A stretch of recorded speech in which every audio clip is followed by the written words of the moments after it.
Monsieur le Président de la République du Mali, cher Ibrahim, Mesdames, Messieurs les chefs d'État et de gouvernement, Mesdames, Messieurs les ministres, chefs de délégation, Mesdames, Messieurs, d'abord, cher Président, cher Ibrahim, j'ai été très sensible aux mots que tu as bien voulu prononcer à mon égard. Mais je veux ici te retourner l'hommage que tu viens de m'adresser. C'est une grande fierté pour le président du Mali, pour le peuple malien, que d'organiser le sommet Afrique-France aujourd'hui.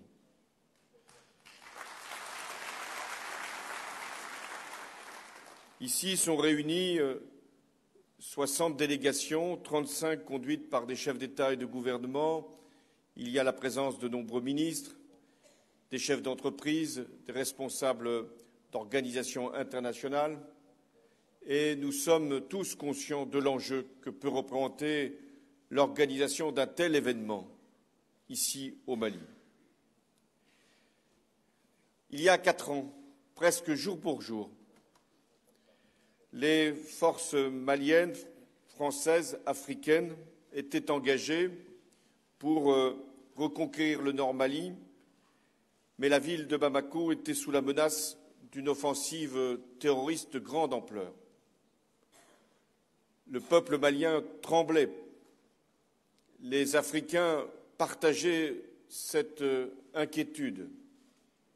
Et l'Europe pouvait regarder parfois avec distance ce qui se passait au Mali, ne saisissant pas immédiatement l'enjeu.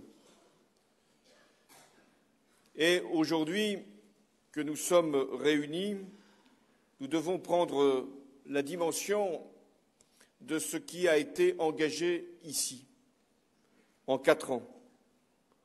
Les terroristes ne contrôlent plus aucun territoire, la démocratie a repris son cours, les élections ont eu lieu, présidentielles, législatives. Ibrahim Boubacar Keïta est l'élu du peuple malien. L'économie repart et la réconciliation avec les accords d'Alger est en cours. Voilà ce qui a été fait en 4 ans. Il y a peu d'exemples au monde où un pays déchiré, menacé par le terrorisme,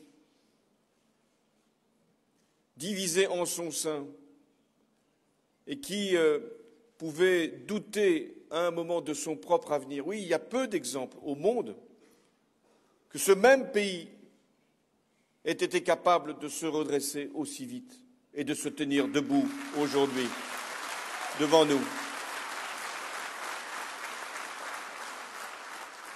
C'est une leçon que vous adressez à l'ensemble de la communauté internationale. Il n'y a pas de fatalité. Il n'y a pas de processus qui serait irréversible. Dès lors que nous sommes unis, dès lors que nous sommes solidaires, dès lors que nous sommes ensemble pour relever le défi majeur de la paix, il est possible de réussir. Il est possible de réussir là où l'on pense que l'horreur s'est installée. Elle était présente au Mali, mais elle est en Syrie, elle est en Irak, elle est en Libye. Et donc nous devons dire, là encore, à ces peuples martyrs, à ces pays qui affrontent des difficultés sans nom, nous devons dire à ces réfugiés, à ces déplacés, à ces hommes et à ces femmes qui ont souffert et qui souffrent encore, il y a de l'espoir. Regardez vers le Mali.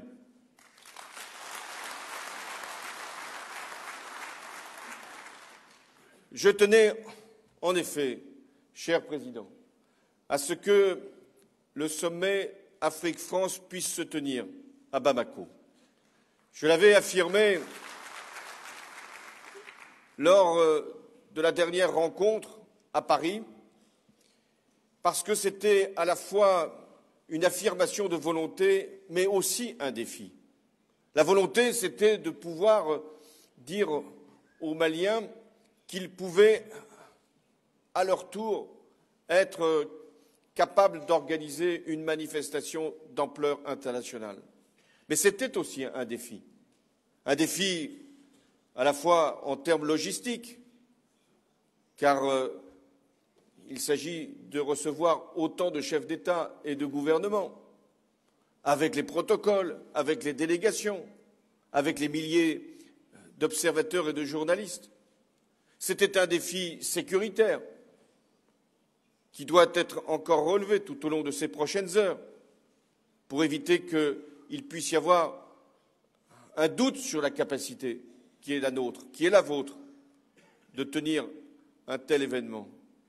Et puis, c'était un défi au sens des conclusions que nous pourrions ici produire pour l'Afrique tout entière et pour marquer nos engagements, et en particulier l'engagement de la France. D'abord, je veux affirmer ici que la France restera toujours aux côtés du Mali, toujours, jusqu'à l'aboutissement du processus de paix, jusqu'à ce que l'État malien puisse avoir son autorité respectée sur l'ensemble du territoire malien. Pour la France, c'est à la fois l'expression de sa solidarité à l'égard d'un peuple ami et l'accomplissement de son devoir. La solidarité, parce que, je l'ai d'ailleurs dit ici à Bamako en 2013, je l'ai rappelé aussi chaque fois qu'il a été possible de le faire dans tous les pays africains et notamment à Dakar. La solidarité, nous la devons, la France, à l'égard du sacrifice des tirailleurs lors des 2 derniers conflits mondiaux. En venant au secours du Mali, puis en formant son armée, la France acquitte une dette à l'égard des soldats morts venant de toute l'Afrique pour notre liberté. Et la France fait également son devoir et d'une certaine façon poursuit son intérêt, car il ne peut pas y avoir de sécurité en Europe si des groupes terroristes s'installent à ses frontières. Il ne peut pas y avoir de maîtrise de l'immigration sans stabilité politique. Il ne peut pas y avoir de paix durable sans sécurité en Afrique. La France agit donc partout où elle pense qu'il est utile de le faire en Afrique, par solidarité, par devoir et également par la volonté de porter partout le message de la sécurité et de la paix. Et lorsque la France intervient désormais en Afrique, j'insiste sur le mot désormais, c'est toujours à la demande d'un pays souverain, avec l'accord de l'Union africaine et aux côtés des forces africaines dans le respect du droit international. Nous l'avons fait au Mali à la demande du président Traoré. Nous l'avons fait en Centrafrique dans le respect des résolutions de l'ONU. Nous l'avons fait avec les pays autour du lac Tchad pour lutter contre Boko Haram et nous ne cesserons d'appliquer ce principe. Quand la France est en Afrique, elle ne cherche pas à exercer une influence, à peser sur les choix politiques d'un pays, et encore moins à capter ses ressources. Elle n'est là que pour participer à des opérations de maintien de la paix et pour travailler avec les Africains au renforcement de leurs capacités de défense. Parce que, je vous le confirme ici, ce seront les Africains qui devront assurer la sécurité des Africains. Ce sont les forces armées africaines qui devront lutter contre le terrorisme. Mais nous devons, nous, la France, vous accompagner, pouvoir vous soutenir. J'avais fixé au sommet de Paris, il y a 3 ans, l'objectif de former 20 000 soldats africains par an. Nous avons tenu cette promesse et elle a même été dépassée. Et je vous propose aujourd'hui de réévaluer encore l'engagement de la France et de porter à plus de 25 000 pour les 3 prochaines années la formation des soldats africains.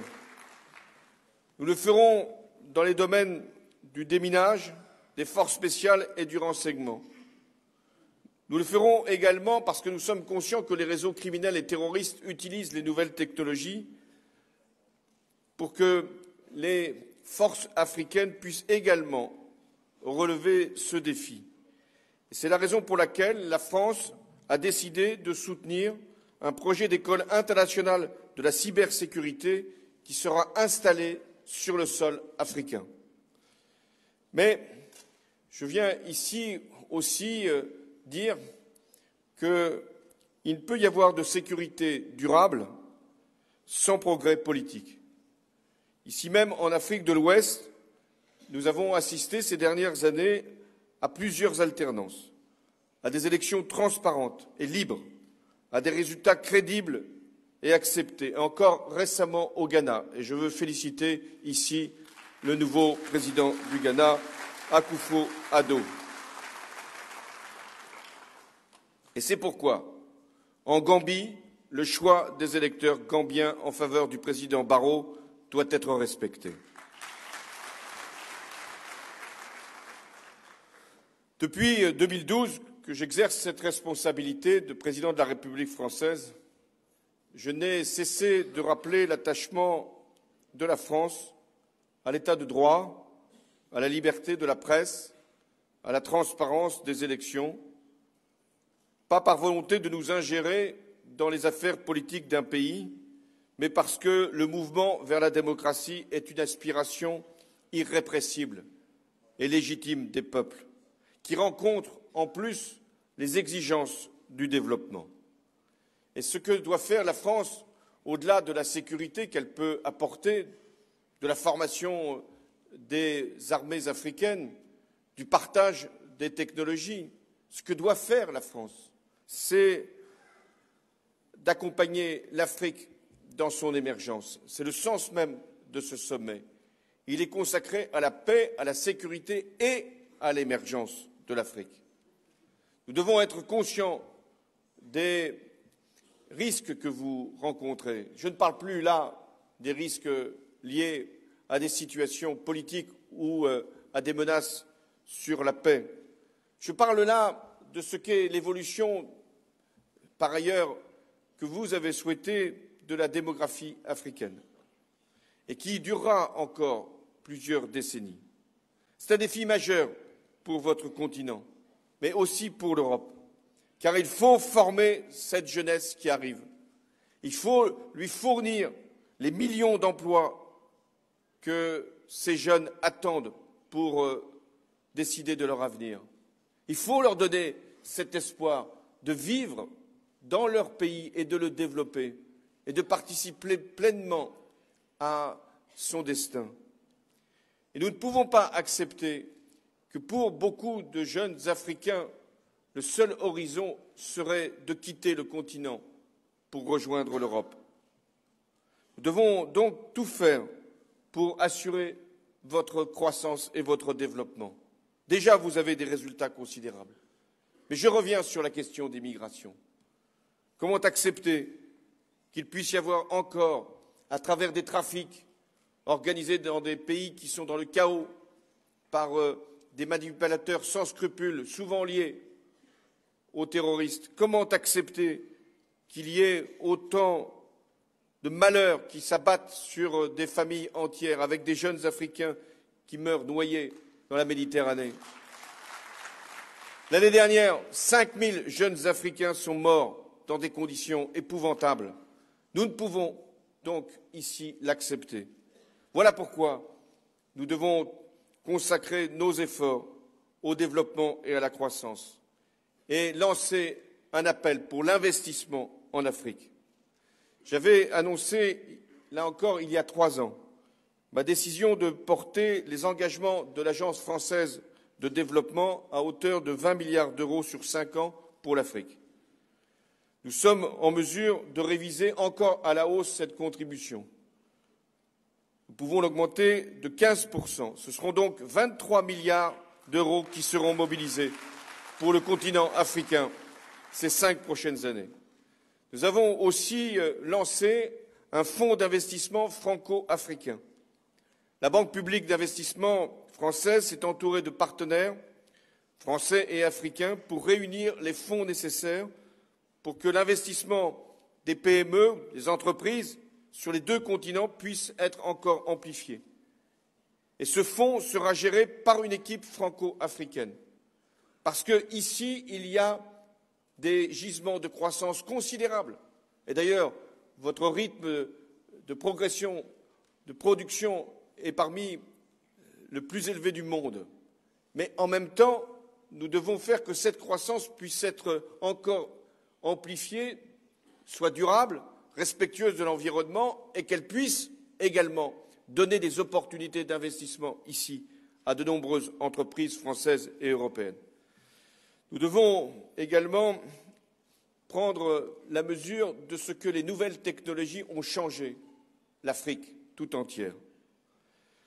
Nous remettrons tout à l'heure les prix de l'innovation pour des jeunes entrepreneurs africains particulièrement brillants et qui ont fait la démonstration de leurs capacités.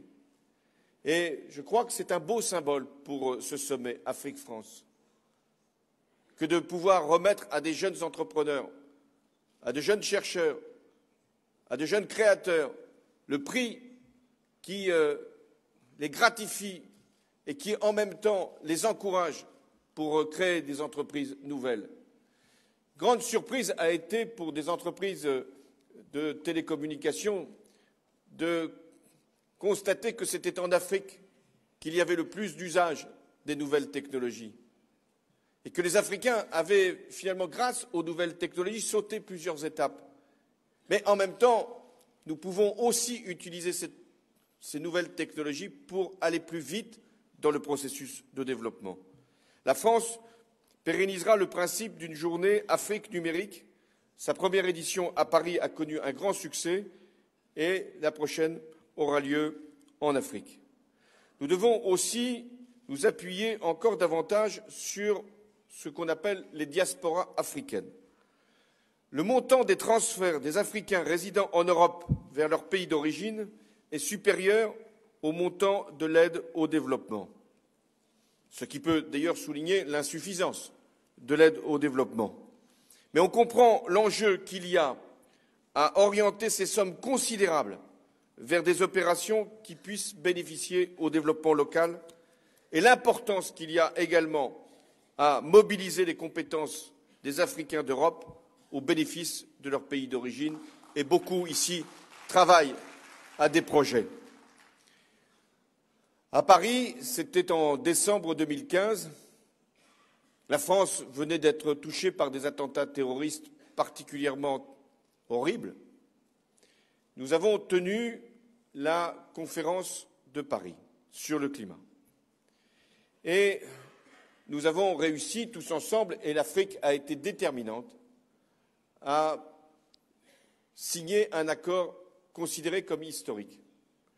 Il est mis en œuvre, il a été ratifié dans des délais particulièrement courts, et aucun pays, fût-il le plus grand du monde, ne pourra le remettre en cause.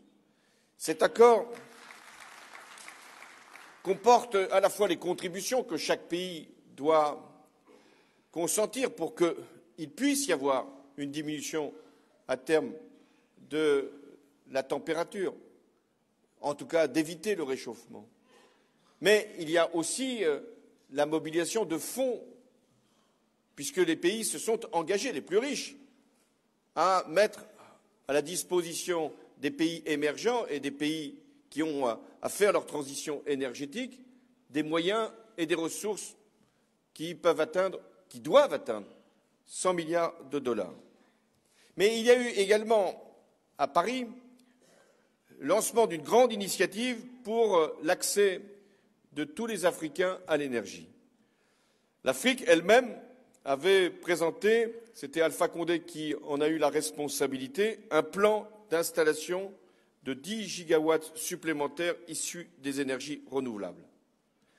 La France a pris l'engagement d'en financer 20%.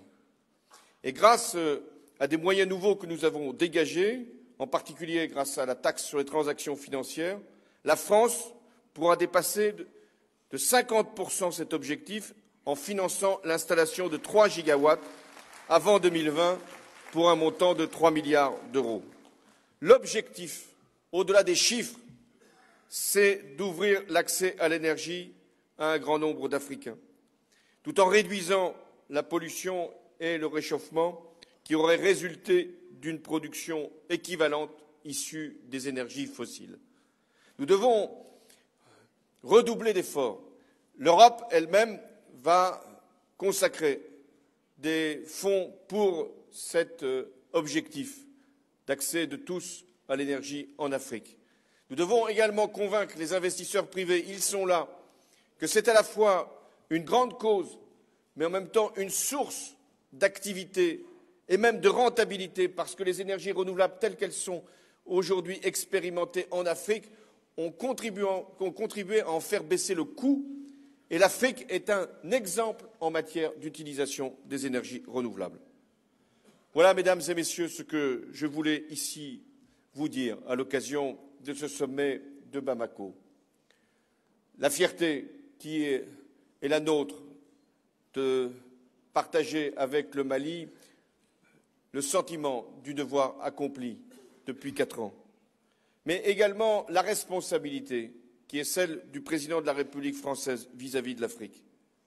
Parce que nos sorts sont communs, pas seulement parce qu'il y a l'histoire, non, parce qu'il y a ce lien indéfectible entre le peuple français et les peuples africains, parce que nous avons conscience que ce qui se fait en Afrique a des conséquences pour toute l'Europe et donc pour la France, parce qu'il y a la culture qui nous unit, parfois la langue, même si ici, à ce sommet, je suis très heureux que des pays qui ont quelquefois la francophonie en partage, mais d'autres qui ont d'autres langues soient ici, parce que la France, elle veut travailler avec toute l'Afrique et pas simplement avec l'Afrique qui parle le français. Même si la secrétaire générale de l'Organisation internationale de la francophonie est là, chaque fois qu'un Africain parle français, pour nous, c'est un honneur et un prestige. Ensemble, nous avons affronté des périls, des épreuves, repoussé des menaces. Mais ensemble, la France, l'Afrique, nous avons été capables de relever des défis et de faire avancer le monde. J'évoquais notamment la cause climatique. Ensemble, l'Afrique, la France, nous avons été capables, aux Nations unies, de porter les objectifs de développement durable. L'Afrique, la France, ensemble, nous portons le message d'une réduction des inégalités à l'échelle planétaire. L'Afrique, la France, ensemble, nous voulons marquer notre indépendance. Nous ne relevons pas d'une logique de puissance. Nous voulons servir la cause de l'humanité. L'Afrique, la France, nous sommes conscients que la jeunesse est une chance, mais nous devons répondre à ses aspirations et à ses exigences. Ensemble, nous cherchons toujours à permettre que le monde soit meilleur, soit plus solidaire, soit plus juste, soit plus respectueux de l'environnement. Durant toutes ces années où j'ai été parmi vous, j'ai été accueilli sur le sol africain et j'y ai effectué 32 visites officielles.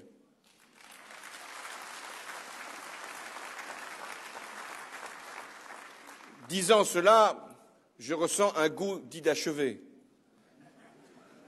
qui aurait dû finalement justifier d'autres prétentions. Mais je veillerai à compléter mon expérience tout en revenant là où je suis déjà allé.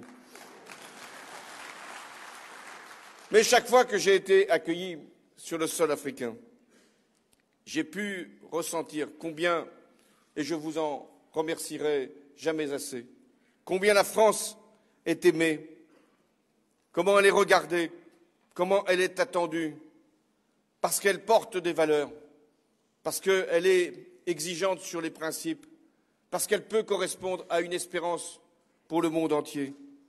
Et vous savez aussi combien la France, les Françaises et les Français sont conscients de la vitalité de l'Afrique, de son potentiel économique, de sa richesse culturelle.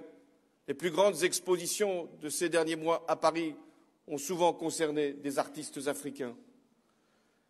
Combien nous sommes aussi conscients de votre émergence et de votre capacité technologique.